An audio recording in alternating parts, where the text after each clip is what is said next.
어렸을 때부터 동굴에 갇혀 묶여 지내는 죄수들이 있다. 딱하게도 이들은 포박했기 때문에 동굴의 한쪽 벽만 볼 수 있다. 죄수들의 뒤에는 모닥불이 있고 이들과 모닥불 사이에는 동물들이나 물건 형상을 들고 다니는 사람들이 있다. 죄수들은 이들이 만들어내는 그림자와 소리를 보고 들을 수는 있어도 평생 그것만 봐왔기 때문에 그것이 세상의 전부라고 생각했다. 그러다 죄수 한 사람이 풀려나게 되고 그는 동굴을 나와 실제 세상을 보게 된다.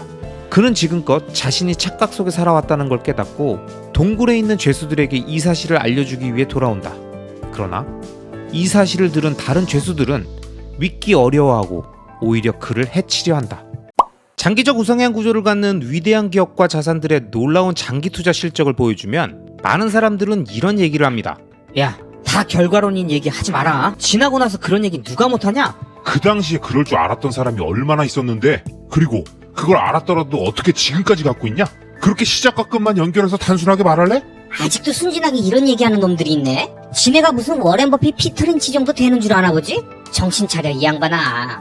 넌 개미야 개미. 여러분, 만약 여러분이 누군가에게 장기 투자에 대해서 이야기했다면 아마 그 중에 누군가는 온라인에서 댓글로 퍼부는 이런 사람들과 동일한 생각을 하고 있을지 모릅니다. 실제로 제가 느끼는 체감은 대부분의 사람들은 장기 투자에 대해서 잘 모르고 있으며 좀 막연하게 생각하는 경우가 많은 것 같습니다. 제가 늘 예로 드는 어른들의 말씀처럼 공부 열심히 해야 한다. 그래야 훌륭한 사람 되는 거야. 운동 열심히 꾸준히 해야 돼. 건강은 늘 관리하는 거야. 라고 말씀하시는 분들한테 예. 알겠습니다. 라고 성의 없게 대답하는 느낌? 딱 그 정도가 일반적으로 장기 투자를 얘기하는 투자자를 대하는 대중의 태도이고, 장기 투자의 놀라운 실적은 이미 최고로 성장한 자산들만 선별해서 결과론을 껴맞춘 내용이라고 폄하하죠. 그러면서 마지막은 꼭 이렇게 말합니다. 그래서 지금은 뭘 사야 되는데? 네가 생각하는 장기 투자 자산이 뭔데? 그게 성공한다고 확신할 수 있어? 이렇게 말하죠. 그럼 전 계속 동일하게 말씀드리지 않습니까? 비트코인, 테슬라, 서울부동산, 이 BTS 투자의 세 가지가 그런 자산이라고 생각하고, 그래서 저는 이 세 가지 자산에만 투자한다고요. 그럼 또 이렇게 말합니다. 아주 단단히 빠진 것 같은데 괜히 엄한 사람들 꼬드기지 말고 함부로 말하면서 아는 척하지 마. 여러분, 제가 생각하는 최고의 투자 방법은 장기적 우상향 구조의 자산을 발견해서 그 자산에 최대한 오랫동안 투자하면서 강력한 부의 해자를 만드는 것입니다. 제가 이 방식을 얘기하면 그에 맞는 사례를 들라고 하고, 과거 사례를 얘기하면 결과론이라고 하고, 미래의 예상 사례를 얘기하라고 해서 제가 생각하는 비트코인, 테슬라, 서울부동산을 말하면 책임질 수 있냐고, 함부로 말하지 말라고 말하고, 어떤 분은 틀리면 채널 접으라고 협박까지 합니다. 이건 뭐 자기 맘에 안 드는 얘기는 단 한마디도 하지 말라고 압박하는 거죠. 그런데 여러분, 이런 말도 안 되는 얘기를 하시는 분들의 말처럼 정말 모든 건 결과론일까요? 만약 이게 모두 결과론이라고 말하려면 제가 예로 든 사례들이 그 당시에는 아무도 관심 갖지 않는 주식이나 상품이었어야겠죠. 그렇지 않으면 엄청나게 예리한 눈을 갖고 있는 몇몇 사람들만 겨우 알 수 있었던 사례를 가지고 어마어마한 수익률을 거둔 것처럼 얘기하는, 그들이 말하는 것 같은 결과론을 껴맞춘 것일 테니까요. 그런데 제 과거 영상들을 많이 보신 분들은 아시겠지만 제가 예로 든 사례들이 뭐였나요? 주식은 2008년 이후부터의 애플, 마이크로소프트, 구글, 아마존 같은 것들이고, 부동산은 서울부동산 평균, 강남부동산을 예로 들었죠. 제가 일부러 비트코인은 아예 언급도 안 했습니다. 2008년 당시에도 애플은 제가 누누이 말씀드리지만 글로벌 탑 수준의 기업이었습니다. 2010년쯤 애플은 미국 주식 시총 3위였고 2012년에 처음으로 1위로 올라와서 지금까지 마이크로소프트와 1, 2위를 서로 주고받으면서 성장했죠. 구글도 이미 2013년에 시총 3위로 올라왔고 그 이후에 마이크로소프트와 2, 3위를 오가면서 지금까지 왔습니다. 이미 10년 전에도 시총 탑 수준의 기업들이었고, 그 기업들이 제로에서 시작해서 처음으로 시장을 만들어냈던 폭발적인 성장기의 초반부터 현재까지의 주가 흐름을 장기 투자 수익률로 제시한 게 뭐가 결과론일까요? 강남부동산의 땅 한 평의 가치가 지속적으로 상승했고, 서울이라는 현재 세계 7위의 도시가 갖고 있는 경쟁력이 무시 못할 수준이며 엄청난 장점을 가지고 있고, 그래서 장기적으로 계속 상승해 왔다고 말하는 게 뭐가 결과론이냐고요. 솔직히 2010년대 당시 성인이었던 분들은 가슴에 손을 얹고 생각해보세요. 정말 그 당시 몰랐습니까? 그게 좋은지? 정말 몰랐어요? 그 회사와 그 동네가 좋은지?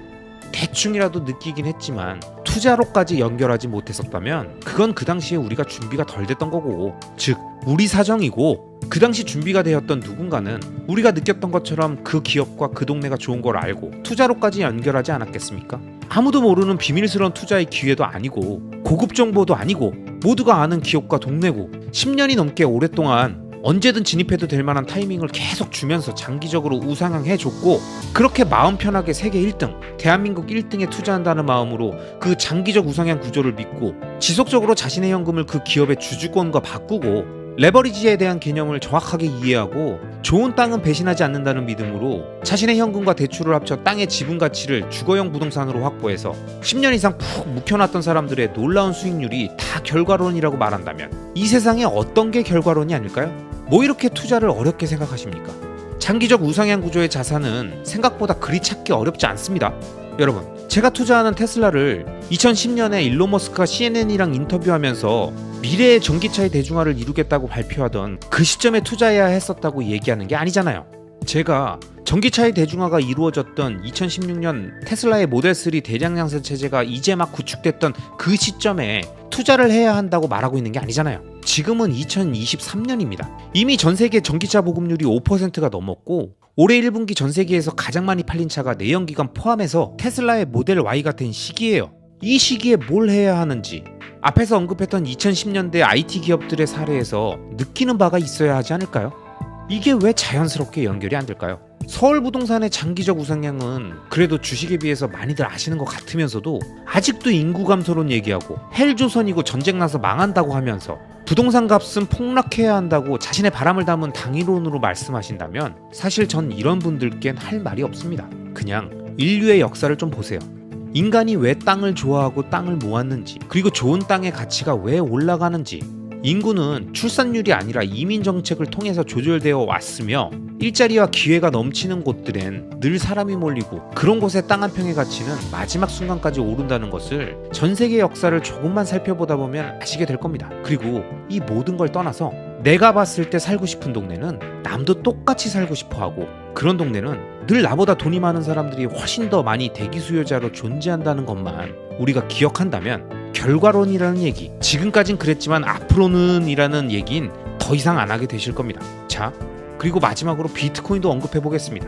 여러분, 제가 언제 2014년, 2018년 반감기 때 투자했었어야 했다고 말하고 있습니까? 주변에 아무도 비트코인 얘기 안 하고 언론에서도 다 사기라고 하고 소위 경제 전문가란 사람들이나 정치인이란 사람들이 나와서 비트코인을 없애야 한다고 할 때 용기 내서 그때 사야 된다고 말하고 있습니까? 아니죠. 지금은 2023년입니다. 내년 미국 대통령 선거가 있는 이 시점에 공화당과 민주당의 대권 후보들이 비트코인 관련 공약을 제시하고 있고 세계 최대 자산운용사인 블랙록이 2020년부터 비트코인으로 투자 수익을 보고 비트코인에 대한 분석을 차분하게 마친 후에 이제 현물 ETF까지 신청하면서 SEC에 가이드 받아가면서 진행하고 있는 모습을 보면서도 아직도 세상이 어떻게 돌아가는지 모르고 CBDC 나오면 다 죽는다고 말하고 미국이 비트코인 가만히 두지 않을 거라고 말하고 있으면 이건 좀 심각한 거 아닐까요?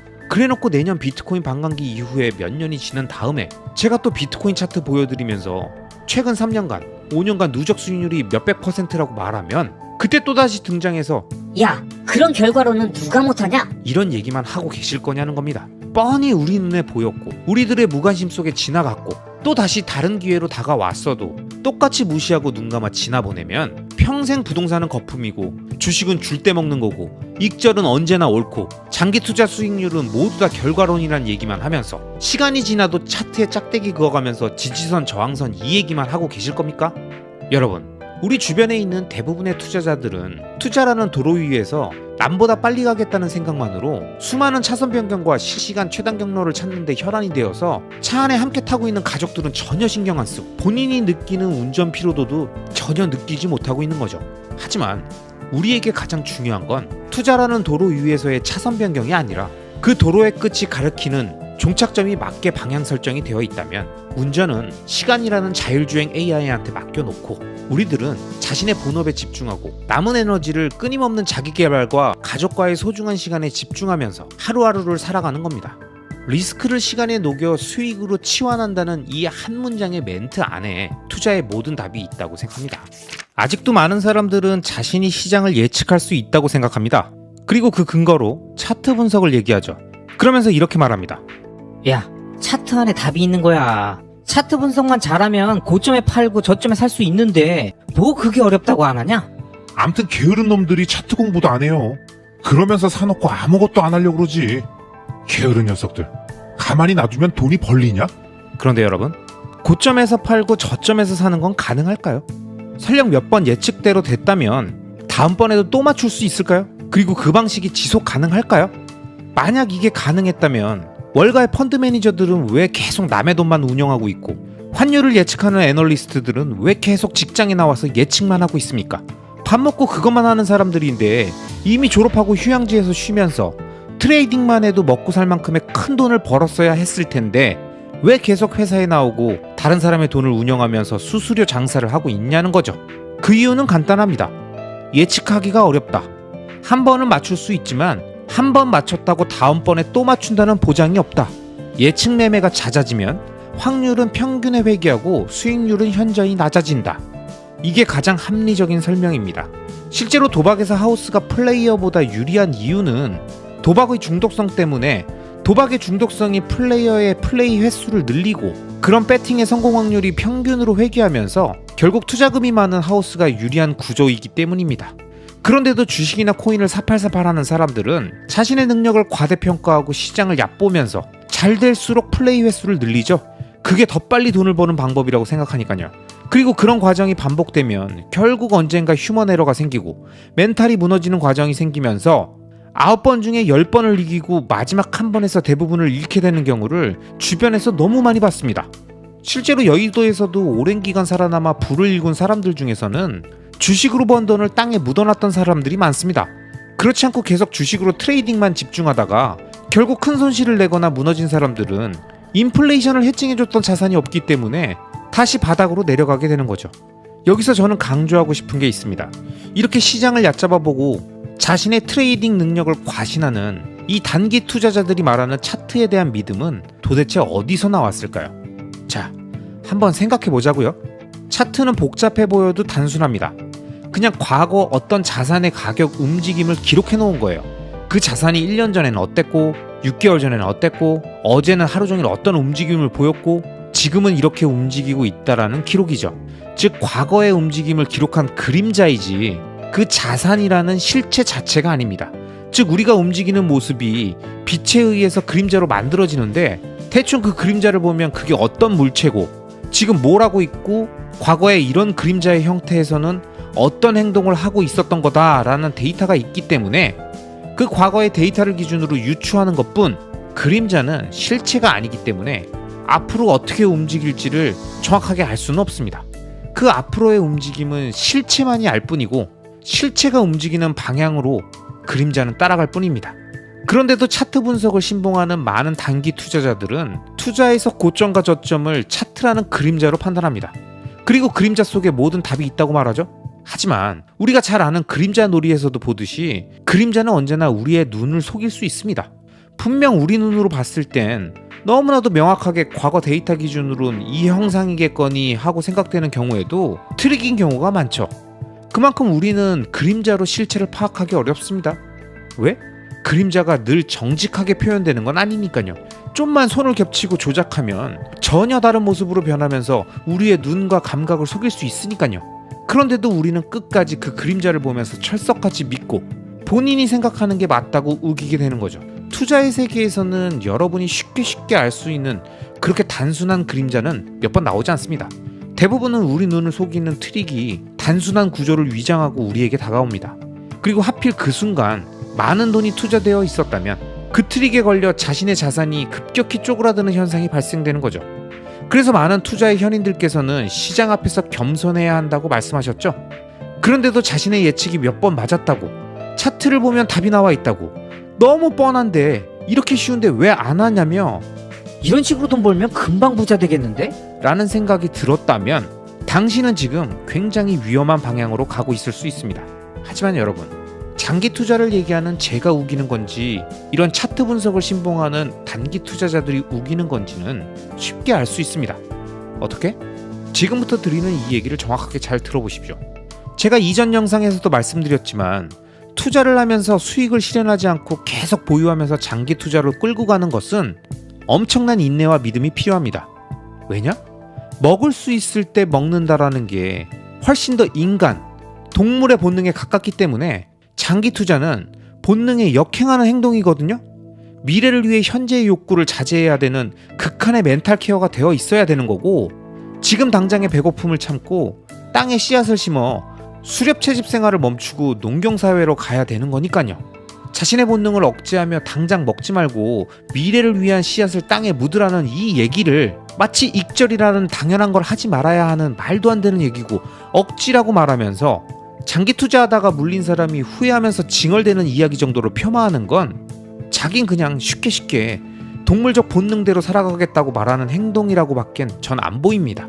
고대 그리스의 철학자인 플라톤은 동굴 속 죄수에 대해서 이렇게 설명한 적이 있습니다.